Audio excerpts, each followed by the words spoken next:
warahmatullahi wabarakatuh. Teman-teman hebat sekalian, saya akan melaksanakan tugas modul 3.1, yaitu pengambilan keputusan berdasarkan nilai-nilai kebajikan yang dilaksanakan oleh seorang pemimpin. Pada saat ini, saya akan mewawancarai pemimpin dari SDN Kalideres 14 Petang, yaitu Ibu Tukira SPD. Assalamualaikum Bu Tukira. Waalaikumsalam warahmatullahi wabarakatuh. Apa kabarnya Ibu? Alhamdulillah baik Bu. Terima kasih Ibu, saya mengganggu waktunya. Hari ini saya akan melaksanakan sebagian tugas saya sebagai seorang calon guru penggerak, yaitu mewawancarai Ibu selaku seorang pemimpin dari lembaga pendidikan. Bisa kita mulai Ibu? Bisa. Baik. Ibu, pertanyaan pertama yaitu, selama ini bagaimana Ibu dapat mengidentifikasi kasus-kasus yang merupakan dilema etika atau bujukan moral? Sebenarnya saya belum mengetahui tentang dilema etika atau bujukan moral itu seperti apa. Namun jika ada kasus di tempat saya akan melihat apakah kasus itu termasuk dalam pelanggaran hukum atau pelanggaran biasa yang berhubungan dengan peraturan atau moral. Baik Bu, baik. Nah, selama ini bagaimana Ibu menjalankan pengambilan keputusan di sekolah yang Ibu pimpin, terutama untuk kasus-kasus di mana ada dua kepentingan yang benar atau sama-sama mengandung nilai kebajikan? Setelah saya mengidentifikasi kasus, tentu saya akan melakukan analisis kasus tersebut. Dan bukan hal mudah ya untuk memutuskan ada dua kepentingan yang sama-sama memang benar dan sama-sama mengandung nilai kebajikan. Nah, dalam pengambilan keputusan itu akan saya pertimbangkan matang-matang bagaimana tekniknya dan cara pengambilan keputusan itu dengan tanpa menjatuhkan salah satu pihak ataupun kedua kepentingan dapat terakomodir ya dengan adil itu. Ya. Berarti memperhatikan prinsip keadilan itu harus ya Bu. Iya betul. Nah, terus kira-kira Bu, langkah-langkah atau prosedur seperti apa yang biasa Ibu lakukan selama ini? Jadi langkah-langkah yang saya lakukan yaitu mencari tahu dari kedua belah pihak tersebut dan bagaimana masalah tersebut dari awal sampai akhir. Jadi mencari tahu dari orang-orang yang terdekat untuk mengetahui permasalahan tersebut, yaitu dengan Pak Kasih saya, yaitu mengajak untuk menganalisis permasalahan ataupun kasus apakah keduanya itu benar ataukah salah satu itu ada yang benar dan salah satunya salah. Nah, sebagai bahan pertimbangan dalam mengambil keputusan itu harus tepat gitu. Ada kolaborasi ya Bu ya, kerjasama dengan lokasi. Benar-benar harus itu. Ya. Nah, terus selanjutnya Bu, hal-hal apa saja yang selama ini Ibu anggap efektif dalam pengambilan keputusan pada kasus dilema etika? Setelah menganalisis kasus tersebut, hal yang saya anggap efektif dalam pengambilan keputusan adalah dengan menggunakan pertimbangan adanya suatu peraturan dalam lembaga serta pertimbangan yang didasarkan pada lebih mengutamakan kepentingan yang bermanfaat tentunya untuk orang banyak dan dalam jangka panjang gitu. Itu yang harapan saya seperti itu. Baik Bu, ya. Karena memang lembaga pendidikan itu menyangkut kepentingan orang banyak ya Bu, Iya, ya. Dan masanya pun tidak pendek Bu ya. Nah, selanjutnya Ibu, hal-hal apa saja yang selama ini merupakan tantangan Ibu dalam pengambilan keputusan pada kasus dilema etika? Tantangan tentu saja selalu ada, terutama jika yang terlibat dalam kasus tersebut tidak bisa diajak kerjasama agar masalah dapat segera diselesaikan. Itu permasalahan tantangan bagi saya gitu. Setuju Bu. Jika tidak ada kerjasama, otomatis kasus menjadi tidak selesai. Iya, benar-benar.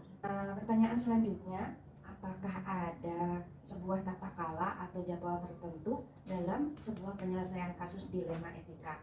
Apakah Ibu langsung menyelesaikan di tempat atau membuat jadwal atau bagaimana?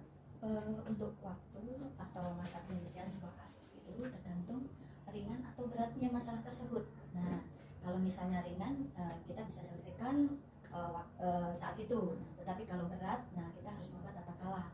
Nah, dibuatnya secara runtut dan pelaksanaan pun juga harus sesuai jadwal. Nah, adapun format bentuknya itu terdiri dari yaitu tanggal pelaksanaannya, terus kemudian uraian permasalahannya, kemudian orang yang diwawancarai, dan berikutnya hasil wawancara itu yang saya buat. Lengkap sekali ya Bu Ya, ya. benar.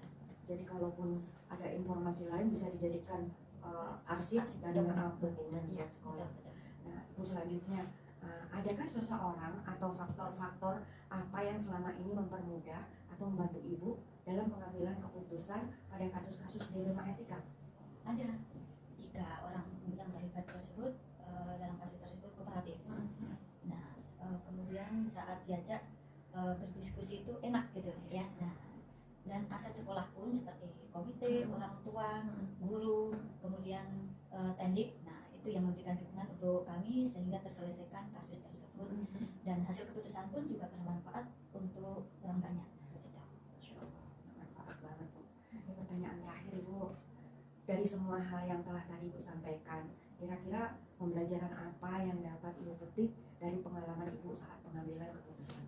Pembelajaran yang saya dapatkan dari semua hal di atas ya, bahwa dalam pengambilan keputusan itu kita harus lebih bijaksana dan lebih memahami dan dalam mengidentifikasi kasus, kemudian memahami langkah-langkahnya dan pengambilan keputusan juga, serta tidak subjektif ataupun mengikut sertakan emosi pribadi dalam pengambilan keputusan.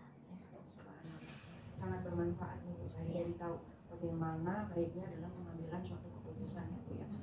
Saya terima kasih sekali Bu atas informasi-informasi yang telah Ibu sampaikan, menjawab pertanyaan-pertanyaan dari saya sehingga saya bisa mengambil hikmahnya untuk saya bisa terapkan di diri saya. Terima kasih banyak Bu Ira atas waktunya. Mohon maaf sudah merepotkan Ibu. Saya mohon pamit. Terima kasih. Demikianlah tadi wawancara saya tentang modul 3.1 pengambilan keputusan. Semoga apa yang saya share dapat bermanfaat juga untuk teman-teman hebat sekalian. Salam guru penggerak maju pendidikan Indonesia.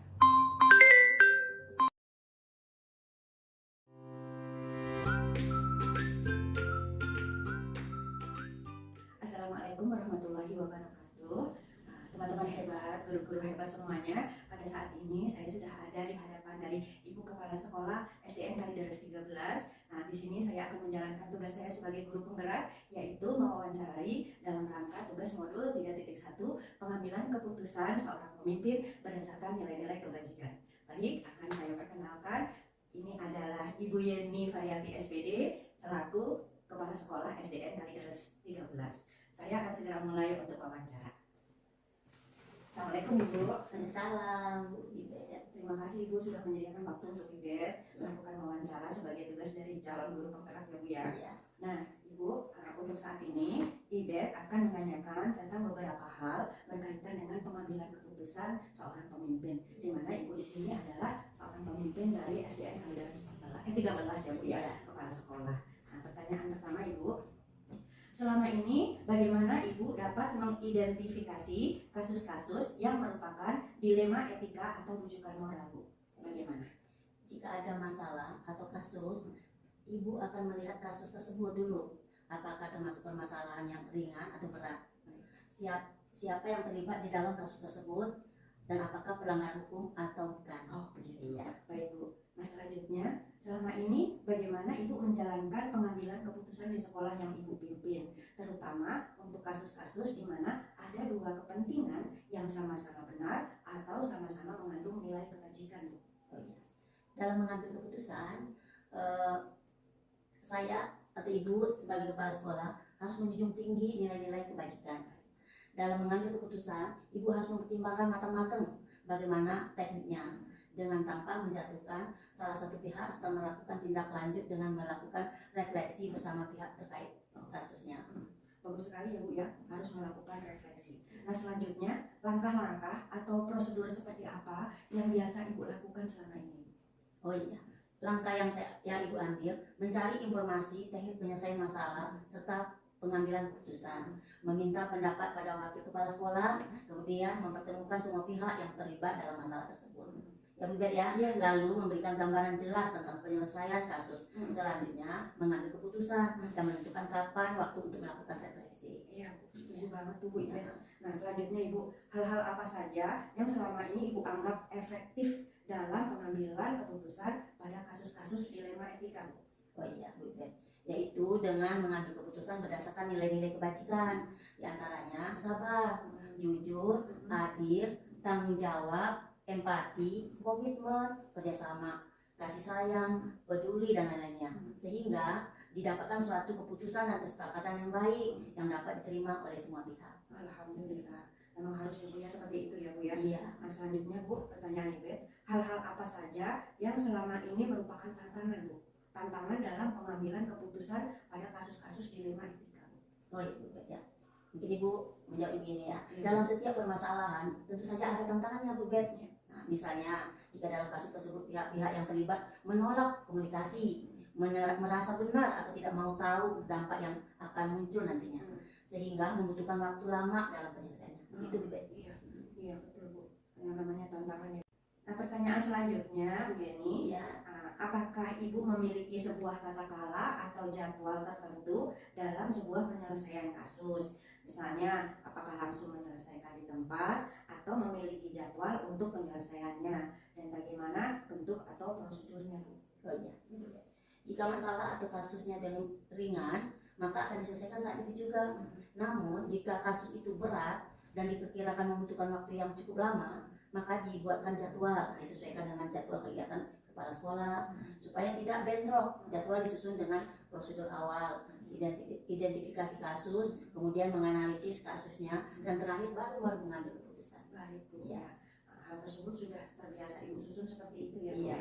Nah, untuk selanjutnya Ibu, ada nggak sih Bu seseorang atau faktor apa yang selama ini mempermudah Ibu atau membantu Ibu dalam pengambilan keputusan kasus dilema etika?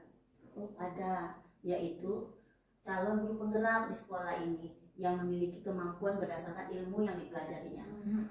Aset sekolah yang dapat memberikan masukan-masukan untuk mengambil keputusan, refleksi dan tindak lanjut terhadap kasus. Iya. Begitu berkaitan ya Bu ya, satu Iya. sama lain ya Bu ya. Iya. Yang terakhir nih Bu, pertanyaan dari Ibet. Dari semua hal yang telah tadi Ibu sampaikan, pembelajaran apa yang dapat Ibu petik dari pengalaman Ibu saat mengambil keputusan dilema etika? Dari apa yang telah kita bicarakan tadi, Iya.